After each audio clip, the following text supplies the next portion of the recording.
here. I appear to be here. All right. Just pouring some tea for the workmate. Got a bit of a sore throat. Not sure what's going on there. We will try to power through, as it were. All right.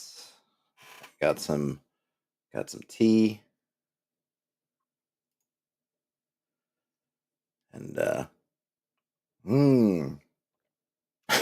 little bit cold.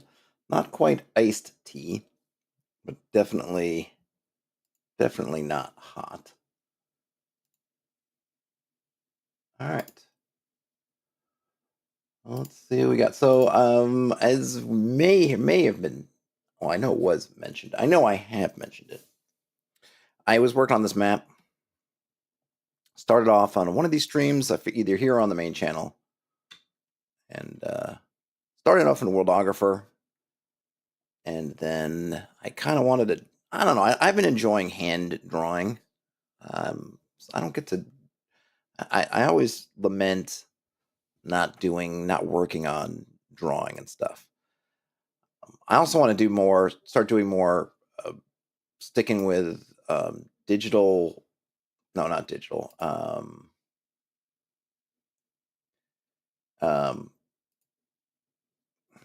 Physical, non-digital tools, like going back to kind of drawing on paper and then inputting it into my thing. Because a lot of this I drew with my mouse, which is not particularly. One, it's just not fun. Two, it doesn't really. It's much harder to replicate some of the things that you get when you're drawing with a pen or even with a stylus. I could do stuff on my iPad because I have the pencil, the Apple Pencil for that. But I'd actually like to get back to just drawing pen and paper. In any case, I did this one digitally. So I kind of took, and I also took and I've talked about this, I guess, some other time where I showed off this map, where I sort of took, I took some liberties to move things around. I think I added this river here. I just kind of put things around, and I've been sort of tweaking the map ever since. But I think I'm done now. Not just with so first I was tweaking kind of the layout of stuff, which was maybe the first thing I did. Then I was kind of tweaking the presentation. It's easy to get wrapped up in the presentational stuff because it knows that I did. But I think I'm all set. I mean, I look at things like, oh, should do this or do that. I want to do that, do this. But you know what? I pretty much am. I think I'm pretty happy with that, all told. So the next thing is, and I have it in this trifold. I think this is actually an A5 trifold. I might switch this up. I found this free template online. I don't have a trifold template. I've never done a trifold kind of thing before. So what you have is you essentially have 3 sections. So if you look at this, you would take this and you would, you would fold it, right? So it would get fold there and fold down there, and these would be printed on essentially the same sheet, folded. So this is the front cover, and I think this ends up being I think this is front cover, back cover. This would be the inside flap, or the flap, outside flap, I guess. So it's. Hold on a minute. Where's Oh.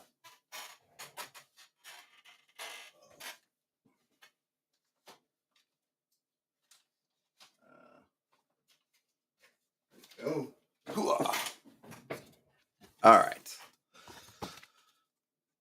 Inside, right? So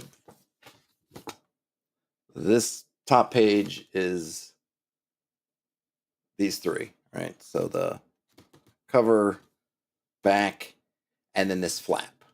So when you look at it, you got side 1 and this, and then these are the other 3. But I've never done one of these. Never done one of these before. So, but the layout's from the template, and it's, I imagine it's pretty solid. If I get to print it out, I'll find out. And I might end up changing the layout to be more of a just letter, something that's easy to print out at home. So both because I just think when you can print out stuff at home, especially now, I think to make it easier is good. And if I want to print it, I don't know how to do with A5 with I don't have that kind of paper. I don't really know how to do it. In any case, so this is what we're looking at now. So we got the map. What I've done so far, and I'm not sure, of course, other things I'm not sure about. I'm not sure exactly how things are going to be placed ultimately. It doesn't really matter so much right now, but it matters in terms of my space is so limited that I'm more open to. I'm trying to get away from writing inside the layout software, but the one thing where it's helpful is you can really see where your stuff is and what your limitations are. So one of the things I'm doing is I'm using my trap system, which I've used in kind of in a couple in my sort of wilderness stuff. So that's a great shortcut for me having to write a bunch of stuff. Is I'm just throwing the things in there. So I have the regions. So I went through and I did the regions, and the regions basically correspond to the highlighted areas of the map. Let me see if I can. Well, I guess I'll just have to. If we scrub back, where are we going? Oop. You notice there are these highlighted areas. So this, which would be the petty kingdom of Oxwine, is the stuff that's in outlined in green. The petty kingdom of Mondun is outlined in this kind of blue, and then the bilious wastes, as I'm calling it now, is outlined in purple. So we have those three main areas, and then we have just kind of there's some just wilderness stuff that surrounds it, and then and what's labeled doesn't have an outline because I didn't think I needed is this forest area. So I essentially took those and I said, okay, these are kind of regions. So now the forest, here's what we're doing, and I'm gonna have to make a note here for wandering creatures. I'm basically having three because this is it's a pamphlet, so I gotta where can I have not I don't want to think of it as cutting corners, but I have to be condensed, right? I have to do things condensed as possible. So the idea here for encounters is you roll a d6. On a 1 to 3, you get the common thing. On 4 to 5, you get the uncommon thing. And on the 6, you get the rare thing. And that's what I'm using for all of these. So in terms of, well, what is it doing for me? So I could have had one bigger, longer list for the entire, right? I could have taken this whole map. How to be one. I mean, I could have make as many lists as I want, but they take up a lot of space, and then how many are you going to have and whatever. This way, I'm only picking a few, but I can kind of keep some commonalities and change it up. So, for example, in the forest, the creatures we're getting right now are deer, wolves, and then an ogre. That's what I got. And in this case, because I'm trying to, I think the vibe I want for this is kind of toned down. I'm not just going like I'm putting kind of just normal animals is the most common thing pretty much everywhere, and then having kind of something the sort of more fantastic elements are more rare. It's just I don't know. It's just kind of the vibe I want for this. So in the forest, deer are common, wolves uncommon, ogres are rare. At the in the castle area, or not in the castle necessarily, but in the castle area. One, I'm putting the amenities. So there's a hostelry that you can stay at. There's a blacksmith. You're gonna notice here there's not a lot of amenities. That's kind of another thing. Is like there's not a bunch of stuff like, oh, let me just go to the adventure store. It's like, no, you're kind of gonna have things. Um, you're not. I mean, there's just not a lot of that stuff here. And then for wandering creatures, peasants are common, house guards are uncommon, and then courtiers running around are rare, but they can happen. This is just around the castle. Then the village of Buford T. Justice in the town of the village of Buford, which is up here, and it's and most of this area it's pretty tame by and that's kind of by design. You have just peasants, the wild boar, and then wolves. Another village. This one is to the south of Oxwine Castle. You could have again peasants, house guard because they're kind of patrolling the roads, and then again wolves are kind of rare. Oxthorpe. Let's see. Oxdeerfeld is nearer to the castle. On the furthest south village is called Oxthorpe, and it's got peasants again, house guard patrol again, and then wolves. So these are, I mean, they're kind of the same, but whatever. And then at the priory, whoops, I should probably change this. There we go. At the priory area, so we have a priory called Bordley Priory, and then Witchred's Harrow, which are two locations that share a single hex. That's why they have one entry, which is this area right in there. Over there, we've got acolytes, yeah, because there's people wandering around, hawks, and then there's a wraith, but only at night, only rare, only night. And we have a lake, and the lake's got water termites, giant crocodiles, and a nixie, which is rare. So I think the pattern, right, is the kind of more fantastic creatures are kind of in that rare thing for the most part. And then I just have some general ones. Hey, if you're on the road, this is what you're seeing. If you're on the river, this is kind of what you're seeing. And then your basic hill country, because there is some hill country inside the kingdom of Oxwine. There's hill country, and there's also grassland. And I do the same thing for Mondun, but there's basically two things, but they're in the same hex. So kind of if you're near the village, you get kind of this Mondun. I could probably combine these two, and now that I'm thinking about it, maybe I will, because they are kind of the same. But I'm kind of keeping it like you're in the castle area, maybe. Yeah, I might combine these actually. Now that I'm thinking about it, probably doesn't make sense to have one for that. Then you have a lake, which has got some catfish, some giant leeches, and a hippogriff. And then you get in the wastes, where the wastes is really a fantastic location.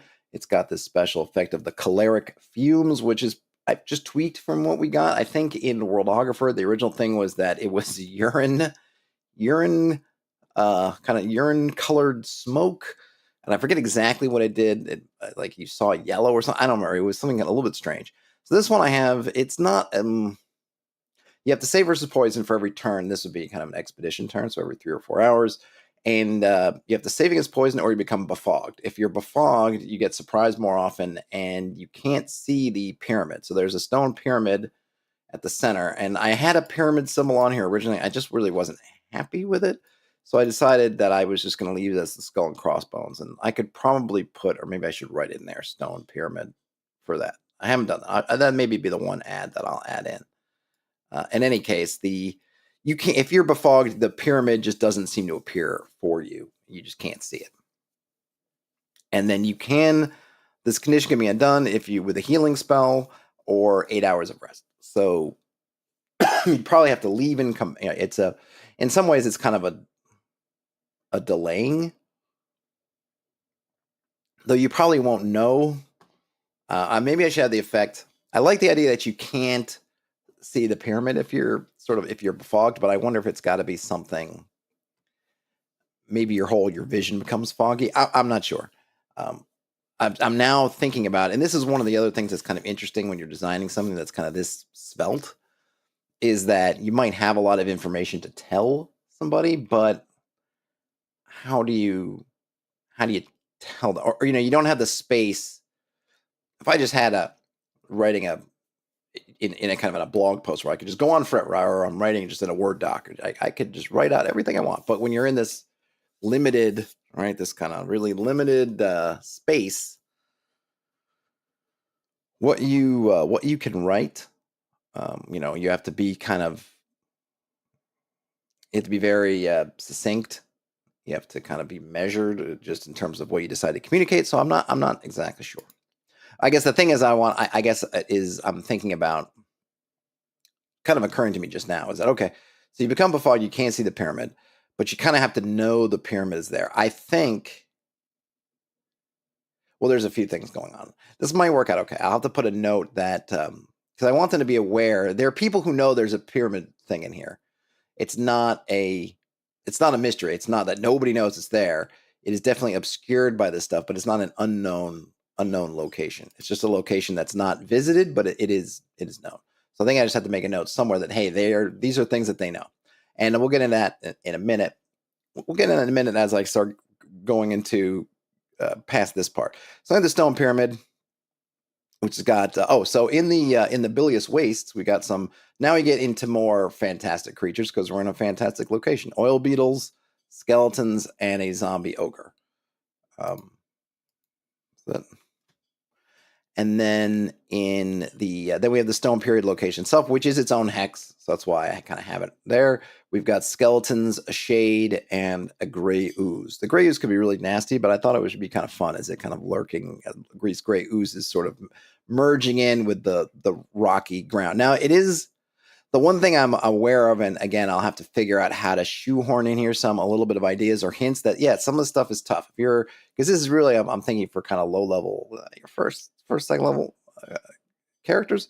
So this stuff is hard. Now, the thing is, none of this stuff, you don't need to, there's none of these none of the stuff that you're seeing here, any of these wandering creatures are must contact. You can, I mean, the party can and should avoid, run away, and do whatever they can not to interact with these creatures. You don't have to face off against the skeletons. You certainly don't have to run up on the shade, and you probably just want to, the gray ooze, you pretty much want to get away. Like, these are not things you have to. So these two locations, the waste and the pyramid, it's more of, you got to get through it, and then you got to get to the pyramid, assuming you want to get to the pyramid. You got to get to the pyramid and kind of get in it. And I don't even know if the pyramid will really have any monsters within it. It's kind of not. I'm kind of this may be an experiment a little bit in sort of the type of adventure that this is. It is not really the pyramid. Remember, keep in mind my limited space. It's going to have a very tiny little map. I actually had drawn on a note card, which now I don't know where it is, a little bit of a map. What did I do with it? No, that's not it. Somewhere I had on a note card a little bit of map. Oh, here it is. At my feet. And like, I got something like that. I don't know if you can see it. Let me see. How you put it? Yeah, something like that. It's a very, very simple kind of map. And I'm not even certain what it will consist of, because really I guess the puzzly part here is not navigating the pyramid. I don't think. That's not really the goal. It's really about, there's kind of a mystery, a little bit of a mystery here. And it's really figuring out the clues and solving the mystery. And maybe with a little bit of a ticking clock, though. The ticking clock, someone asked me before when I was kind of originally sort of tossing out ideas for this, right? Like, well, you have this ticking clock, but the party might not be aware of it or aware of where they are on the clock. So then is it right, if the clock expires or something, then the thing happens, and then it's like, oh my gosh, we didn't have a chance. And I think if it's the end, if it's like, oh, that's the end, then yeah, that would be bad, right? You want to know there's a clock. But I think in this case, depending on the outcome, or I think not even maybe depending on the outcome, that to me, I look at it, it's going to a new phase. And I'm not going to cover that phase in this little pamphlet. There's just no room. But the idea would be that kind of now what? Not that we failed, but just now things have happened. But that's just the area. So now I've kind of got the areas other than the very specific things mapped out. I've got some notable figures here, some just names of folks. I've got Lord Lothric Oxwine, who is the king of Oxwine. We have this guy who's the prior of Bordley, which is that priory called Dunstan. We have Alfbert the Adept. We've got this guy Winston, and then we have some house guards. And then I also just wrote up quickly the Shade and the Zombie Ogre, kind of what their stats are. And then we get into, now we're getting into, I guess, the kind of the adventure setup, if you will. So, okay, I'll just read out what I have right now. So I have Trouble in the Valley, a grisly murder, a missing child, and a rogue acolyte suspected of the terrible crime. A call has been raised for some brave souls to bring this fugitive to face justice. Answering the call. The adventure begins at Oxwine Castle, which is in Hex 3.2. King Lothric has hired the party to bring Alfbert, and I had this in a different order, so I need to say Alfbert. Although I was thinking actually to take out this and just put the criminal, the perpetrator, I think I'm going to change that to justice. What is known? In the village of Beaufort, Hex 3.3, a peasant family was murdered. Farmer Colstan and their wife Mildray were slain. Their son Winston is missing. A day before the murder, an adept from the Priory of Bordley, which is in Hex 3.4, Alfbert fled the priory mysteriously after claiming to have received visions from St. Wihtred. They were then seen lurking around the Colstan farm. He has not been seen since the murder. Who was St. Wihtred? Wihtred was a wizard who was instrumental in defeating an invading demon in a past age and has been venerated since. They, along with other heroes from that war, were buried in the Barrows of Bordley, which is Hex 3.4, where the priory is located. A monument to the wizard Wihtred's Hallow is located at their tomb. All right, so there's the kind of the general setup. And so the party would start this out being hired. I'm skipping over you go meet with the guy in his hall. You're hired, right? This would be that kind of classic. If you're running this at a con game, or if you were just doing it as a starter, like, yeah, you're hired. That's the sitch. We don't need to go through and the particulars. I probably will put in something about what the which I think I meant to what the reward will be. I'm not sure yet. Maybe a number of things that would basically add up to going up a level. I don't know. I don't know if this is that. I think this is because potentially. I don't know. We'll see. We'll see how it works out. I got to probably figure that out. In any case, what has been done? The trade roads are being watched from Bordley to Oxthorpe. Word has been sent to Mondun, which is in Hex 5.2, and they are watching the road to the north. Neither Winston or Alfbert have been seen. So this kind of starting situation you have from the player standpoint, and I would probably, if I had space, I would put in a player-facing map because I don't think I'd want to give them this. Though I suppose you could because there's nothing particular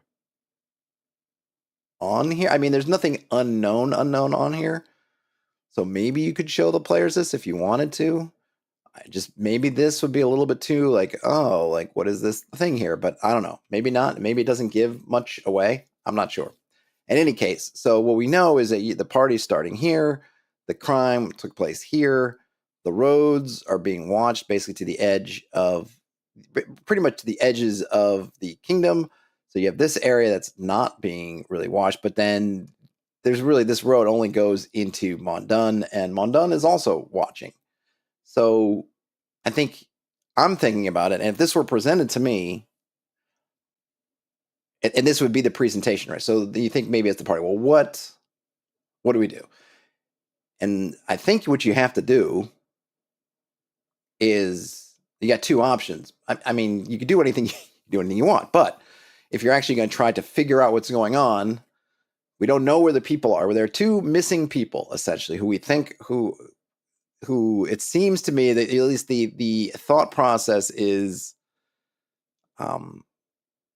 connected, right? But we don't know exactly what the nature of that connection is. We know that this an adept seemed to kind of lose their sugar after getting a vision, and they ran off. They were then seen lurking around the farm, and then the murder happens, and they have not been seen. And then the son Winston of the murdered farmers haven't been seen. So that was here, right? So things were last seen here. This is where the murder site is. Kind of now what? So it seems like you've got two angles, I would think. I mean, sure. Unless you're just going to go, we comb the desert like in Spaceballs. You probably want to either remember they're starting here. You're going to travel to Buford and see, I guess, in a kind of a CSI sense, you can go look at the crime scene. Or you can probably go and you're going to want to talk to someone here. You've got two things. Like, can we find any clues at the crime scene, basically? And maybe talk to people who might have seen something? Or do we go to the priory and inquire about what the heck was going on with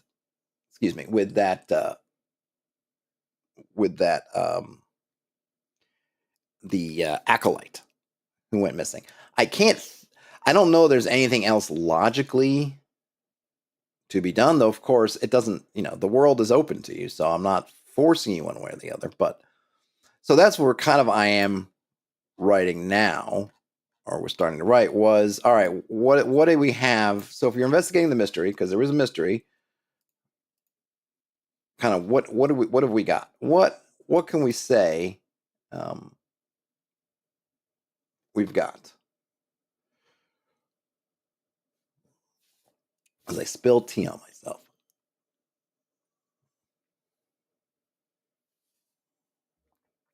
So I was gonna say the murder site, but I'm gonna it's the farmhouse. So now I'm going through, and the idea here being I'm going through and I am gonna just kind of give a few things. Now, because this is, I don't know, because just the nature of this being that it's really is a pamphlet, it's gonna kind of rely on whoever's running this, whether it's me or somebody else, to be willing to fill in the gaps.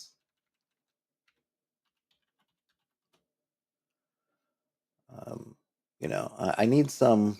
What do you think? What do we think this farmhouse might be made of?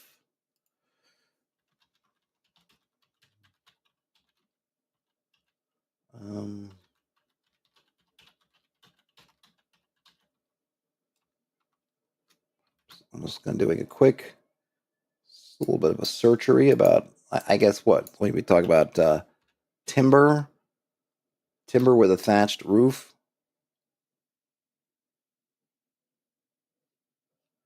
Some wattle and daub. All right, yeah, I think that works. So we're going to go timber, the modest farmhouse.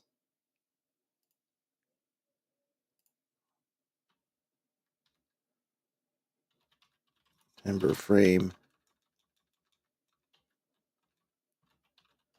Timber framed.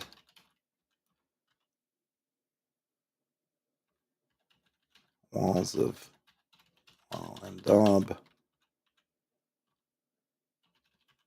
Roofed with thatch. The modest farmhouse, timber framed, walls of wattle and daub, roofed with thatch, has been mostly left untouched, though the bodies have been removed. Let me see. From what remains, um,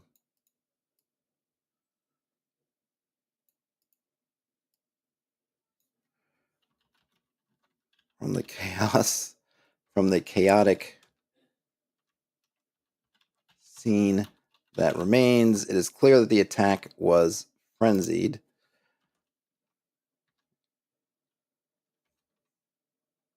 Under, let's see, what do you think of like the bed? What is it called? Like the cot? Straw bed?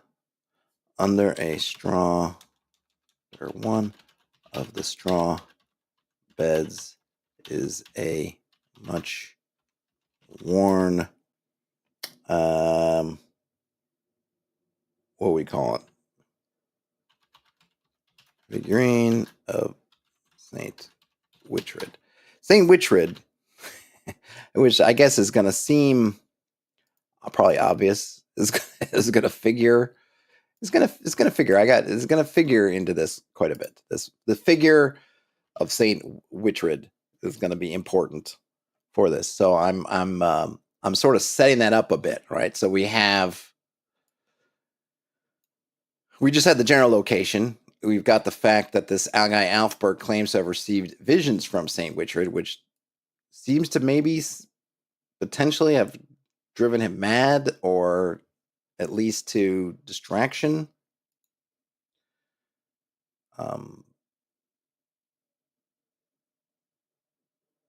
And then now we're kind of, I don't know, not doubling up on it, but now we're just adding to the context of this, so that if they go kind of digging, I'm just gonna just to kind of keep things. Moss farmhouse, timber framed, walls of wattle and daub, roof with thatch has been mostly left untouched, although bodies have been removed. It is clear that the attack was frenzied. Under one of the straw beds is a much worn figurine of Saint Wihtred. I was trying to get this all in one line. Under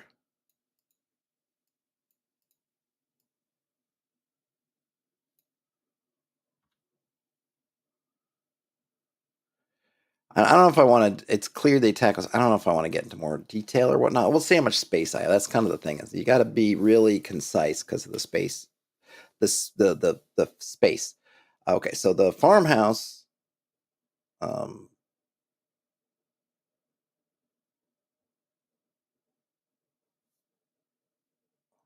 farmhouse.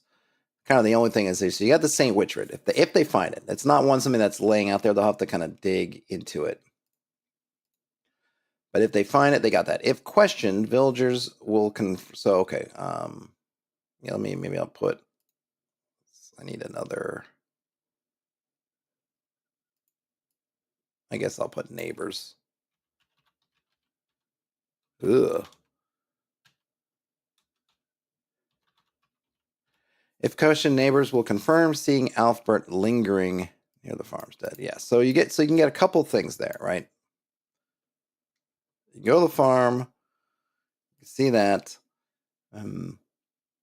Folks will have seen Alfbert hanging around. That's known, but if they just wanted to verify it, the attack looks super violent, and the Wolfstein Alfred. And then we have the St. Wichrid connection. So that's the farm. So one of the big questions, I guess, of this is going to be, which, you just kind of do it. It is, which I think is also the fun of it, is just how do you solve it, right? That's kind of the question for the players is, well, how do we solve this? What are the clues we need to kind of figure things out? So we have,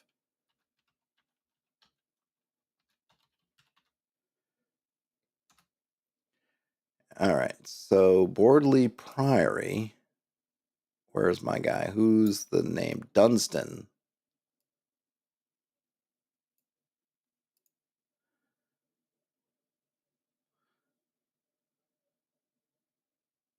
I don't know if I need anything about the building here. Again, for space reasons, I kind of don't want to have to describe things I don't need to describe, which is why I'm not saying things like the castle is this or the castle is that. It doesn't, those things aren't important for this. The makeup of the castle, like what does Oxwine Castle look like? It's not really important. It's there, it's a castle. It's obviously a castle, but what sort of castle it is, it doesn't matter for our purposes. If I have space, sure, I'd love to throw in a little extra detail because I think it just can be helpful. And if you were to end up using this for things going forward, then maybe at some point it does become more relevant. Same thing about the priory. Like, yeah, it's a religious kind of themed location where these clerics are hanging out, but it's not super important what it looks like exactly. Okay.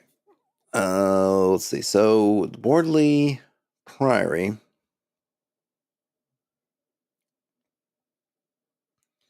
Sorry, what do we say the guy's name is? It's Dunstan, right? Dunstan the Prior. Okay, the Moss Farm. All right, so that's that, right? So So now you go. Presumably, you're talking to Bordley. Oh, you could also go to their rooms. Oh, that's an interesting. So I would maybe there's more stuff in the room. That's a good idea. Ooh. All right. Oh, that's good. Dunstan the Prior. Oh, so let's see. The Prior will confirm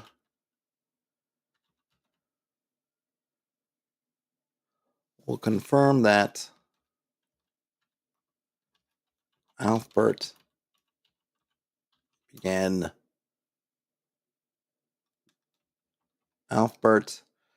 became convinced that they were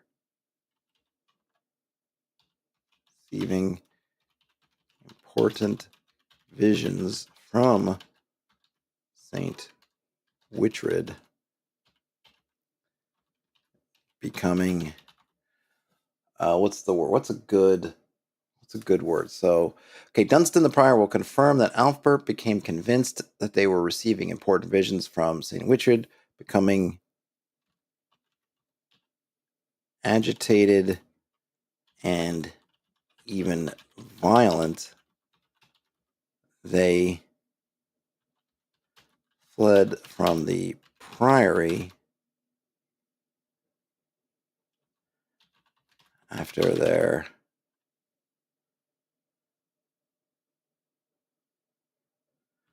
fellow acolytes became concerned about. All right, let's see. Dunstan the Prior will confirm that Alfbert became convinced that they were receiving important visions from St. Wichrid, becoming agitated and violent. Alfbert fled.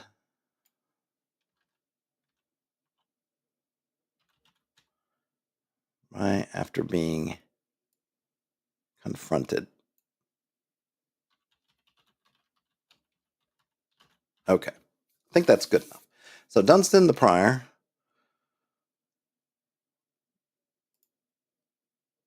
I'm kind of italicizing the names.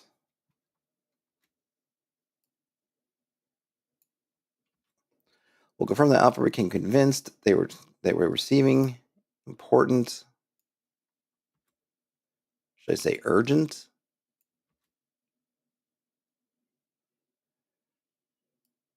Yeah, maybe urgent's better. Not just important, but urgent. Urgent. I don't know what's going on there. Urgent, urgent. Okay, so they were becoming agitated and even violent, which I think is good. Another kind of cue. Albert fled from the priory after being confronted.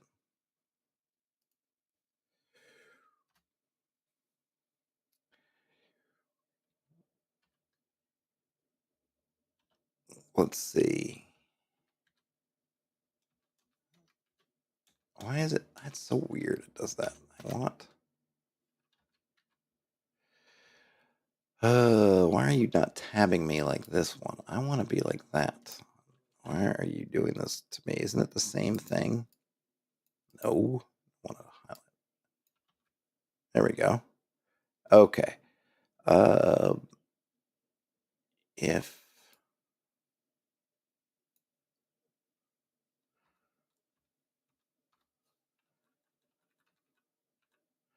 Alfred's, I'm supposing there's probably more than one of these guys to a room, right? Did not have.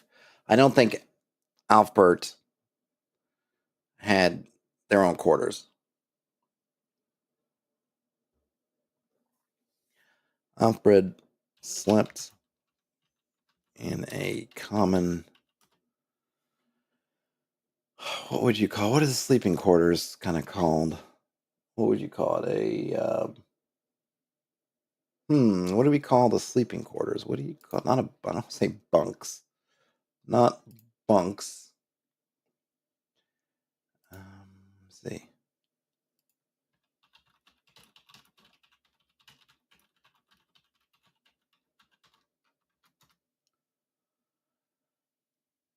All right, we got.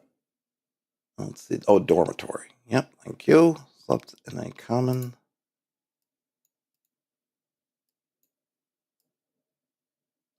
Wonder what their beds were like.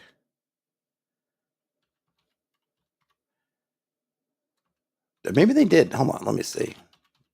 What do we have? Ugh. Dormitory, not dortimori. Dormitory. Okay. What did the dormitory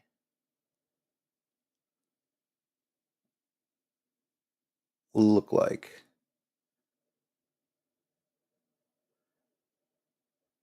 Large communal sleeping hall with many beds or simple cells.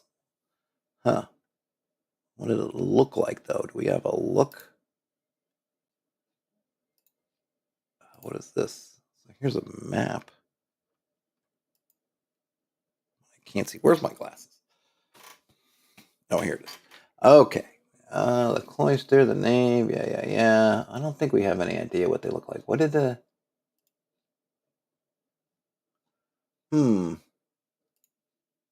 Let me see. What did a. Oh, come on. What did a medieval monk's bed look like? I'm wondering if it's.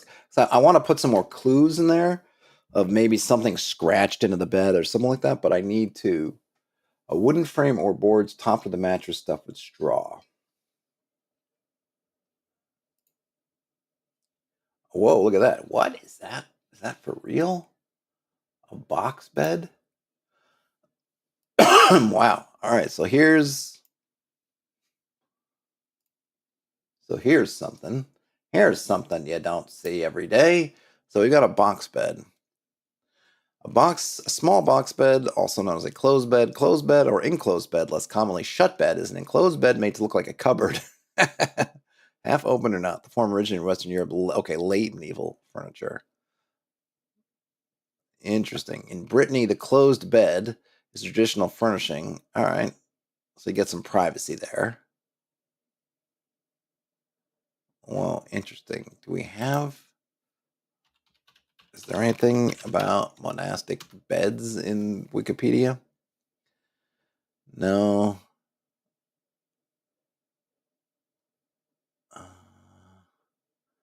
Uh, no.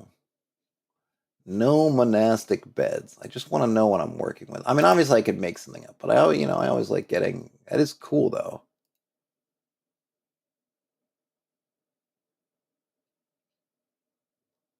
A cell bed.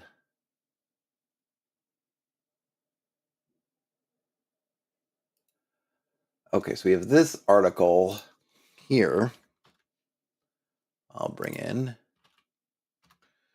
the daily life of medieval monks. Life for monks, medieval monastery, just like any profession. All right. 4 Monks by Rinaldi. Well, that guy's having a good time. I don't know what's happening with that guy, though. All right. We've got, see, development of monasteries. Okay, yeah. Keep going. Recruitment, that's fine. Keep going. The abbot, yeah. No. Rules and regs, clothing and possessions, getting closer. Does it say anything about their bed? No, not yet. Okay, in their own room, a straw feather mattress and a few woolen blankets. The monk did not own. I guess I'll say in his own cell. I'm going to give him a cell. Why not? I'm going to give him a cell. Because it just allows me a little bit more freedom. Oops, where am I going? I'm going here. Slept in a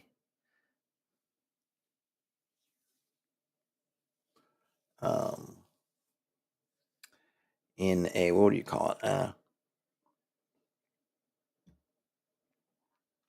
An enclosed cell. Oh my gosh, what's going on? An closed cell within in a simple enclosed cell within the common dormitory.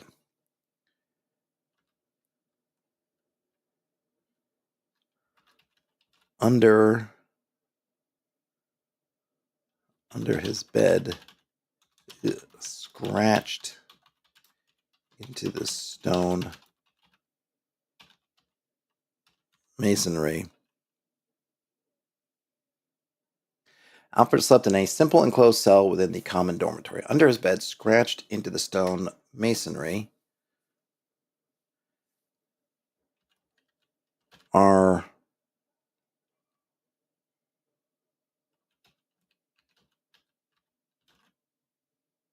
repeated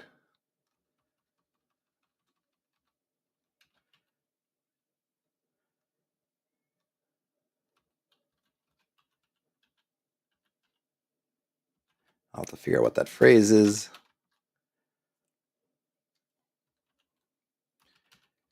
Repeated several times in increasingly frenzied script. Alfred slept in a simple enclosed cell within the common. I just want to see if I can get that onto it. I guess it's not going to matter because I got to write in this phrase. Alfred slept in a simple enclosed cell within the common dormitory. Under his bed, scratched into the stone masonry, is a phrase. We got to figure out the phrase. Repeated several times in increasingly frenzied script. Okay, well, to figure out that phrase. And the phrase I'm thinking should the phrase. So we gotta, we're putting together these clues and things that should lead folks help lead. Now, I don't know if I have the space to just,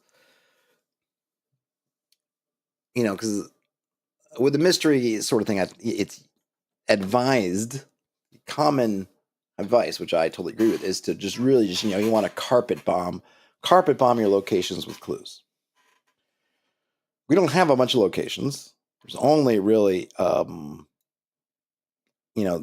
my imagination, like I said, having not tested this or anything, presumes the party's not going to go rampaging here. They really aren't really going to know about this so much that this exists at first. Because this is not It's not really well known, though maybe they would know it, presuming they're from here. They would, I mean, we are not really stating. They might know that there's this kind of, it's off limits sort of wasteland, smog bound wasteland over here. But we have these, so you really only have a couple locations, really. Buford here, which we just did, Borley Priory, which we're kind of doing now, and then Whitchwood's Harrow, which we're doing now. So these 3 locations and a couple of people associated with them, or at least the prior over here. I don't know if I'm going to have some person over here. Locations, that's kind of what we've got to sort of point to them coming and over here. That they might be, that this might be part of it. I think what I need to do is need to reveal maybe.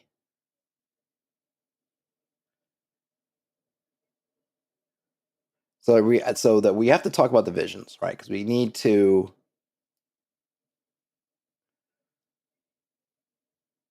We need to. We need to reveal the visions. Need to reveal more of the story. So, but let me reveal the story as I understand it right now. So the original. So when this originally came up, and I was originally sort of going through and kind of. What's the word I'm looking for? Sort of, we got this original stuff from Worldographer, which didn't have a united story, but it had these elements that I thought, oh, you could kind of tweak these and you kind of have a story. So the idea was that there was a this adept or some kind of clerical type. Somebody kind of went nutso, went here, recruited this kid because they were basically. All right, let me start at the beginning. There's a demon here, right? There's a demon that's trapped in this pyramid over here, sending out some kind of signals, sending out word whispers, right? As it says here, whispers from the waste, whispering out there, and those whispers were finally caught somebody. He's sending out these whispers, and he has to find. The demon's trying to find a mind that's in a spot that's susceptible is susceptible to the whispers, and they finally, who knows over how long they've been trying this, they grab somebody and they tell them like, hey, I need this kid, go get this kid. So he comes, gets the kid, kills the family, or helps the kid kill the family. Because I had this thing, the idea was that part of what made the kid the right target was that the kid, his parents are abusive, and the kid, and I probably need to go back and have some hints about the fact that they were abusive. And so that I think the kid's anger and everything, and the kid reaching out in this way, in sort of a dark way towards St. Witchred, it's kind of getting to the demon. So my original thought was, okay, the demon finds this kid susceptible, but he needs help getting the kid to him. So he's also found his kind of Renfield type. So he sells a Renfield type. He gets hold of him, says, go get the kid and bring the kid to me. And then the kid was going to become kind of a shell or a new host, a new way for the demon to sort of cross over and be in the world. Great. And this was my first kind of running thing. But now, I guess over the last couple of nights, as I've been thinking about this, what I have decided instead, not really instead, in addition to, is that Witchred is the demon. And actually, what I've refined it to is that Witchred. So the kind of the legend of the place.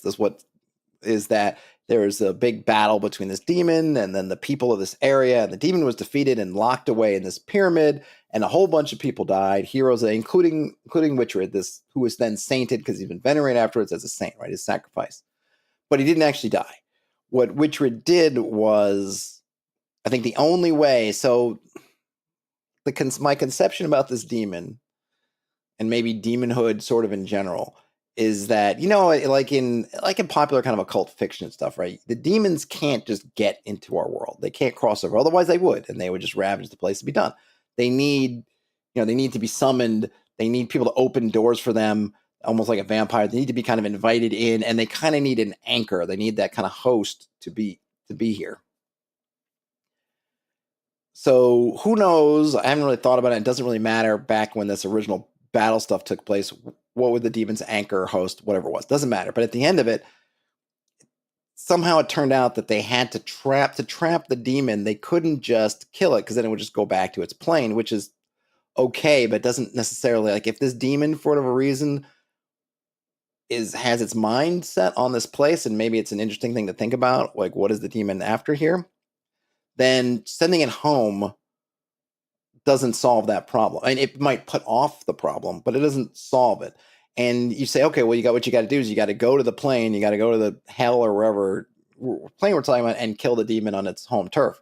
Really tough. And maybe the guys go, we can't kill it. Like, we're not that strong. Like, we go down there, and we're not even just contending with that one demon. Maybe we're contending with a bunch of them, and we're not strong enough to do that. But what they could do is get the demon into a host and then trap that host somewhere. And the host has to be, the way this would go is the host has to be strong enough to maybe resist the demon, or somehow be able to compartmentalize the demon a bit. So you can't just like, oh, we'll put it in, a rat, and it's like, that won't work.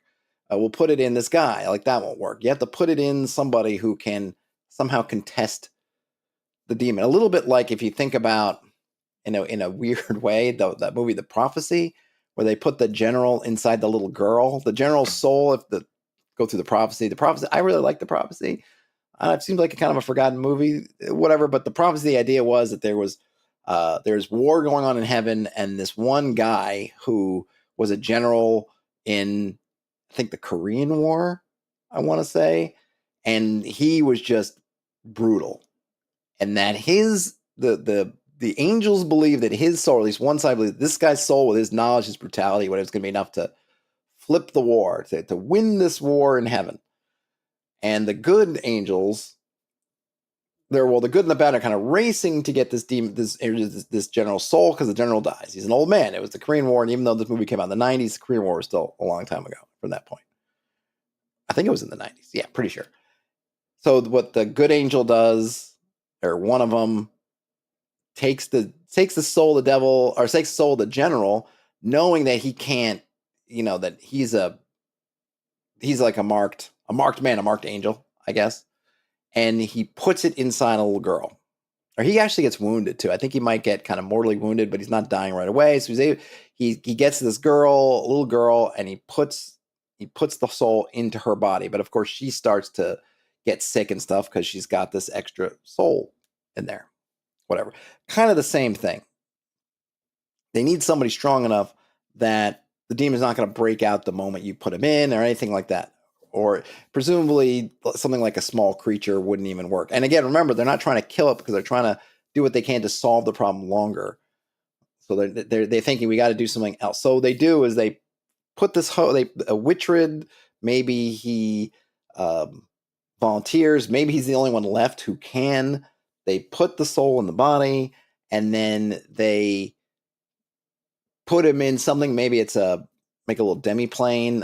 I don't know, whatever. They kind of wrap him up inside there, and the portal to that is inside this pyramid. That's kind of the game.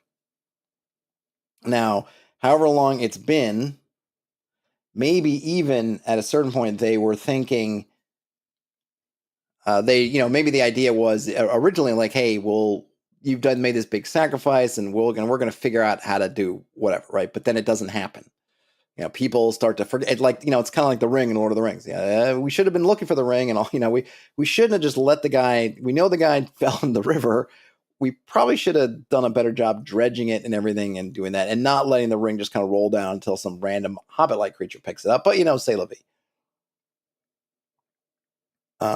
So maybe originally the thought was, we'll figure it out, but they don't. So this poor guy, Witchred's been sitting there, and then eventually succumbs to the demon, who's got nothing better to do, just keep hammering away at the thing, at this problem. So now the demon's kind of gotten over, but the demon's decided, I guess sneaky, because he's a demon type thing, is using this identity of Witchred, and that's what he's been using to get through. So he's kind of using Witchred, and the fact that Witchred is now venerated kind of gives him an in that he didn't actually have before. He can kind of backdoor through the faith and the belief of the people, these people, to kind of get in. So that's what he's doing.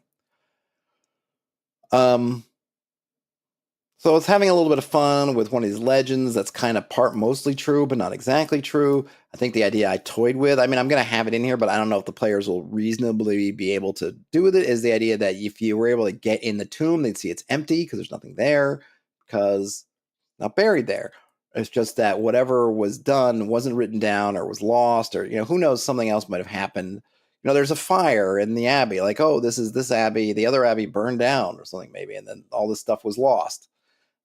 So there was a lot that we don't know exactly, right?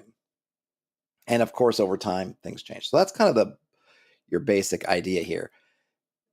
So the puzzle from the adventurer's standpoint isn't. So here's the thing: like, they can get to eventually, presumably, they'll find their way to the pyramid. They'll realize it. Like, again, we'll have to figure out what they get, the clues, they get whatever. And the thing is, there's not a whole lot of other places to go. They could go into the forest. They could have gone through to the woods. They could have crossed there because there's a fording spot here at the road. They could have crossed the road and gone up into these hills, but there's nothing really there. I mean, like, I'm hoping that it feels like you have all this area, but I need to put enough information that this is going to start to look more and more like a bullseye. Like, yeah, they're not going off in the hills. They're not going to Mondun. They're not. The roads here being watched, and they're not making it out of here. Probably not going out in the woods, sort of thing. So, but of course, the wastes look really bad. Whether you look at them here on the map or whatever, it's like, that doesn't seem like somewhere anyone would go. So I need to put enough information around that will lead people to get that they went into the wastes. And then you could have some misadventure in the wastes, and then hopefully you get enough clues to find your way to do what you need. Because I'm thinking there's a few things you can do to help you get through the waste. So there was, I think that there's I should probably make a note here because isn't it? I know I wrote some things on this piece of paper next to my map. So what I wrote here is that the demon has been severed. That's what they did. They trapped it in the host and severed the host by sever the demon in the host by putting it in whatever this thing is. Maybe it's a demi-plane, maybe it's in a special room. So, but it's in the host, and then it's cut off from its home. So its power is very limited, kind of thing.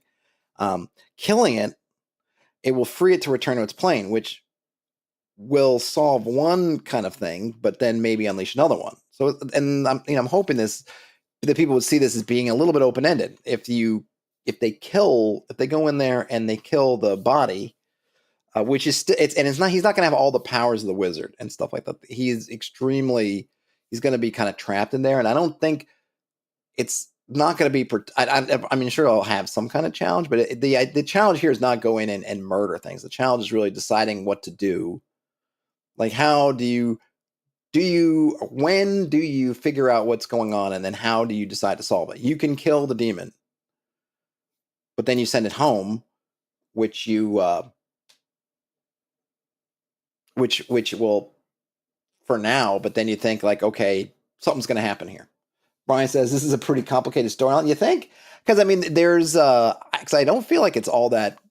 To me, I don't see it as being super complicated, because once you've got and again, this is going to be on me, right, to put is it's going to be a pretty clear. I'm hoping, right, that you're going to get enough, and I got to put enough out there. This thing, like, okay, there's something with Saint Witchred. What's going on, right? The kid, you find the Saint Witch thing. Obviously, you might not, so I'll probably have to put some other things in there. Maybe there's the kid was coming to the priory. That's probably another thing I'll write in. I should probably write it now.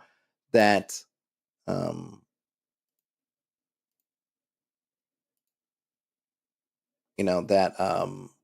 let's see.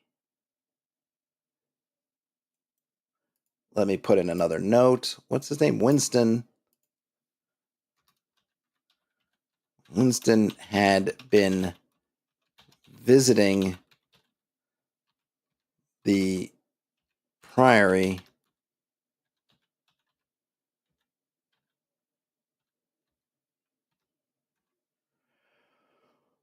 put in some in there. So like I think that to me this I guess that from the complexity standpoint, the complexity is the sort that I like, where there's not that there's really a lot going on. It's really just kind of making these little, like there's not that much. There really isn't that much going on. It's Saint Witchered and then these two people. And like Saint Witchered, it's kind of a lot, it's the legend is a lie. Like it's very much a very on kind of trope thing where it's like the legend of this thing is a lie. It actually was bad. And now it's coming out. I think the complexity arises from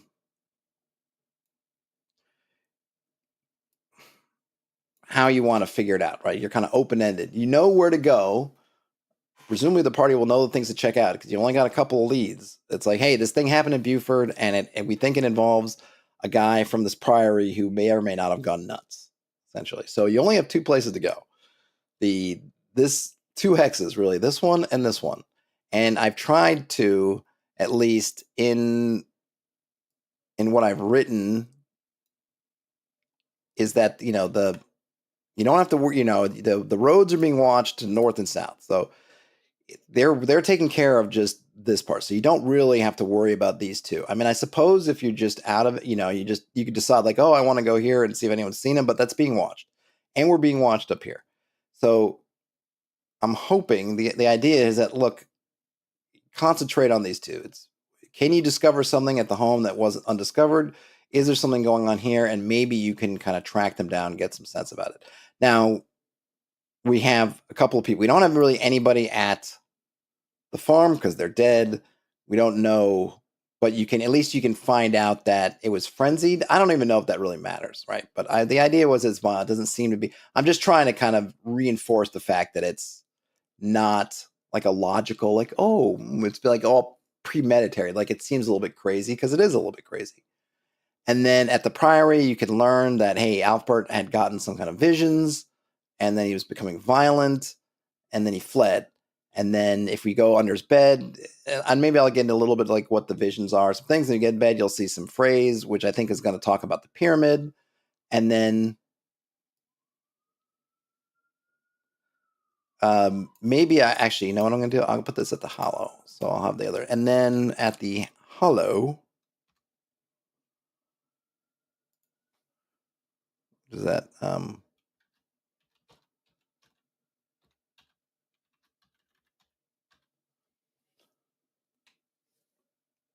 And then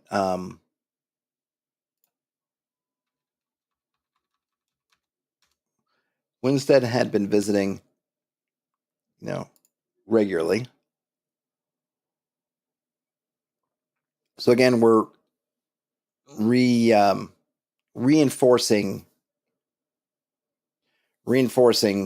kind of the Witchred angle. But I think that what's going to be left is how much. Yeah, so I got a bunch of room here. So I got some more room. I think what it's going to be though is okay. How do we make the pyramid connection? I think one is probably in the vision.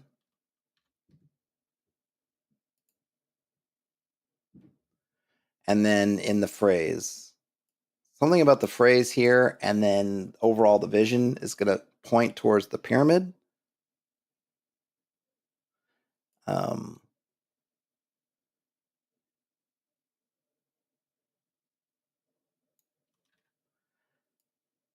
think. And then the other part is how does one.